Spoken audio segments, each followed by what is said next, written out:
If you want to enjoy more of the things that you love, and the Bible tells us to love God above with all our heart and soul and mind, and it tells us to love our brother as ourselves, then guess what? Kind of hard to do in Babylon when the deck is stacked against us at this point in time. It's time to come out of the total system. Get into your place of Goshen and wait for the second Exodus, which will happen.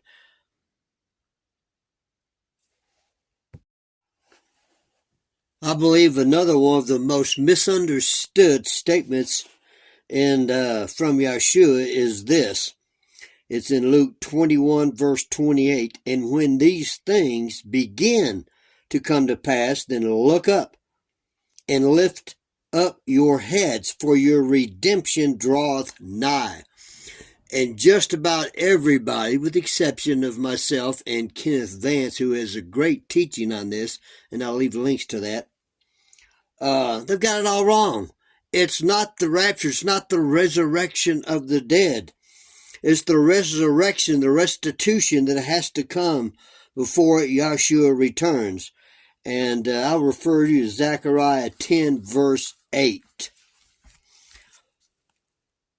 And they of Ephraim, those are a lot of those that are in the United States of America, the land of Ephraim, and others as well, shall be like a mighty man, and their heart shall rejoice as through wine. Yea, their children shall see it and be glad. Their heart shall rejoice in the Lord. I will hiss for them and gather them, for I have redeemed them. It's also talking about the 144,000 that are the first fruits that are redeemed. That's not the first to be raptured. Come on, everybody, listen up. I will hiss for them and gather them, for I have redeemed them, and they shall increase as they have increased. And I will sow them among the people. There ain't no rapture there. And they shall remember me in far countries. That's what precedes the second Exodus. And they shall live with their children and turn again. I will bring them again also out of the land of Egypt, which America is a type of, and gather them out of Assyria. And I will bring them into the land of Gilead and Lebanon, and place shall not be found for them. And he shall pass through the sea with affliction, and shall smite the waves in the sea, and all the deeps of the river shall dry up, and the pride of Assyria shall be brought down. And the scepter of Egypt shall depart away. And I will strengthen them in the Lord, and they shall walk up and down in his name, saith the Lord. I also would like to refer you back to Jeremiah 51.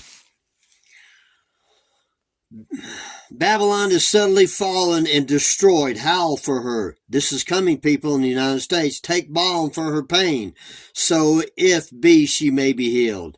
We would have healed Babylon, but she is not healed. Forsake her, and let us go every one into his own country, because none of us over here in the United States of America are from here. All right, everybody knows that. And let us go everyone to his own country, for her judgment reacheth unto heaven, and lifted up even to the skies. And the Lord brought forth our righteousness. And let us declare in Zion the work of the Lord our God. Make bright the arrows, gather the shields. The Lord hath raised up the spirit of the kings of the Medes and the Persians, for his device, that be Iran, Iraq, and Syria, is against Babylon to destroy it, because it is the vengeance of the Lord, the vengeance of his temple. Set up the standard upon the walls of Babylon.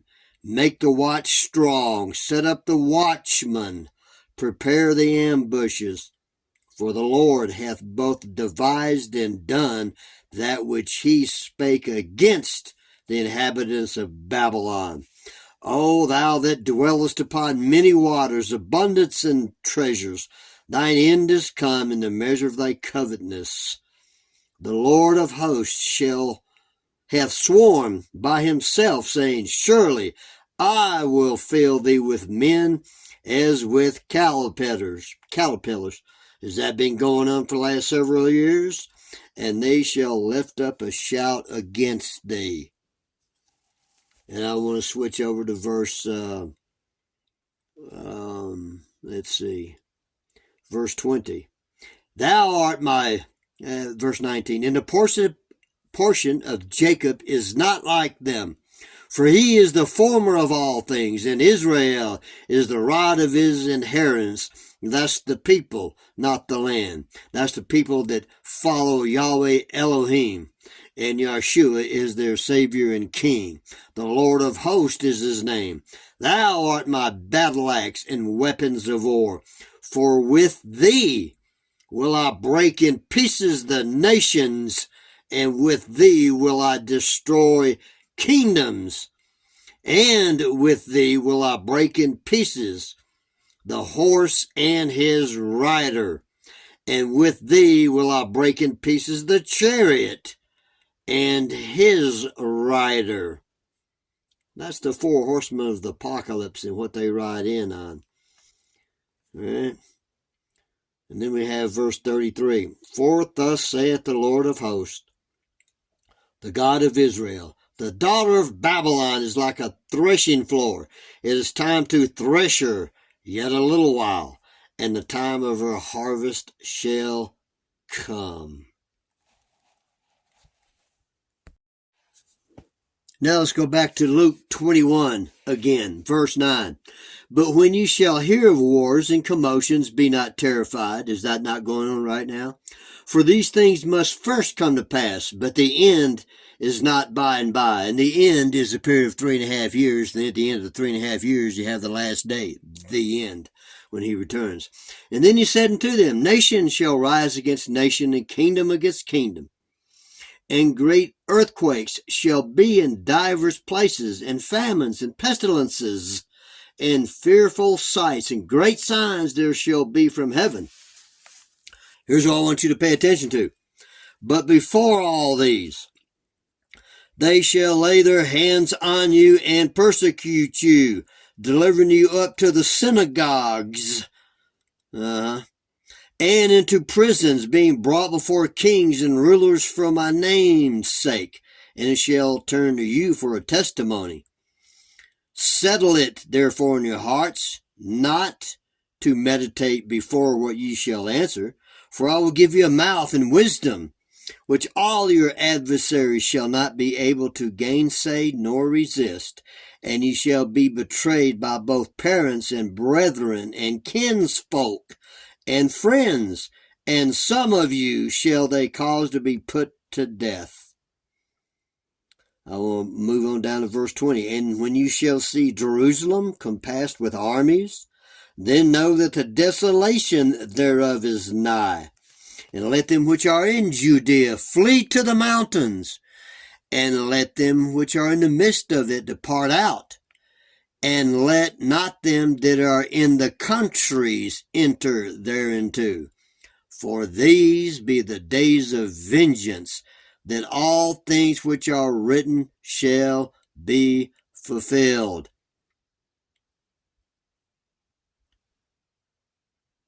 And on down to verse 28, back where we started. And when these things begin to come to pass, then look up, lift up your heads, for your redemption draweth nigh. You need to go to that video by Kenneth Vance. Love you guys. Hope to see you next time. And last, let's look at Jeremiah 30, verse 1. For lo, the days come, saith the Lord, that I will bring again the captivity of my people, Israel and Judah, saith the Lord, and I will cause them to return to the land that I gave to their fathers, and they shall possess it.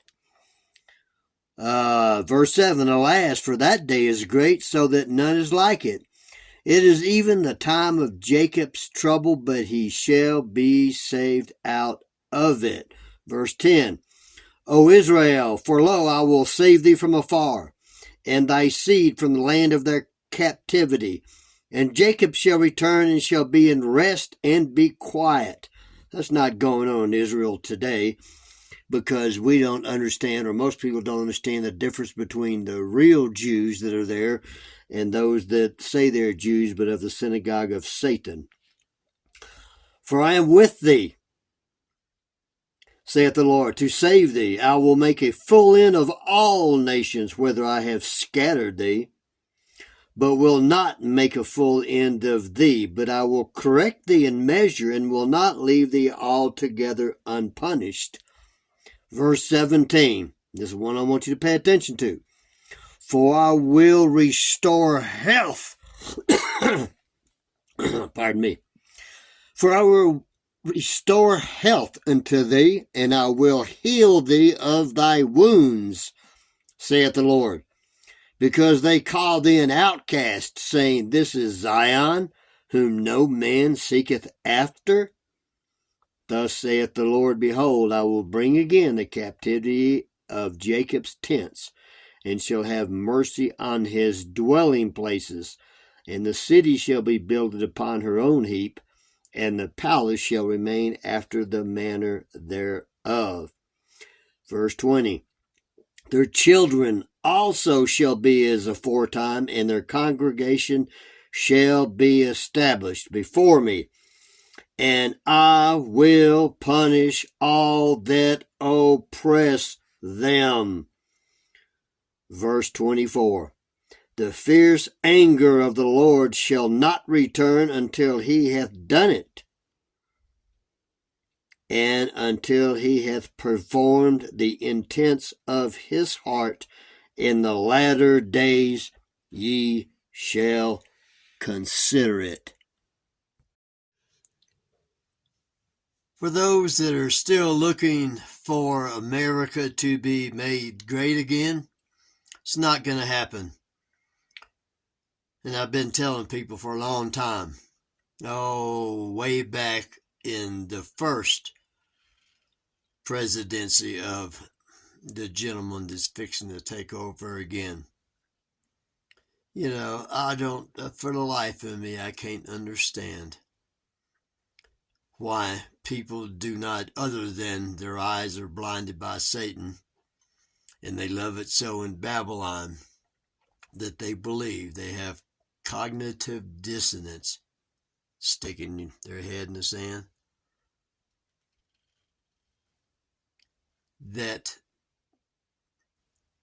they can't see through, especially when all you got to do is read Psalms 2, the kings of the earth conspire. There's that word conspiracy, that every time someone wants to tell the truth about something that's going on, they use that word conspiracy.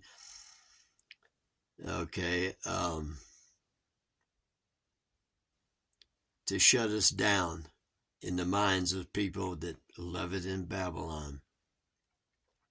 In the book of James, the rich men of the earth. Rich men of the earth, stop and think about it.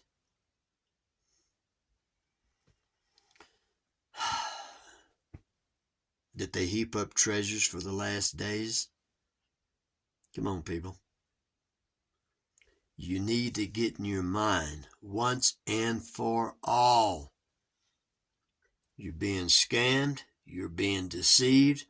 You need to come out of the daughter of Babylon.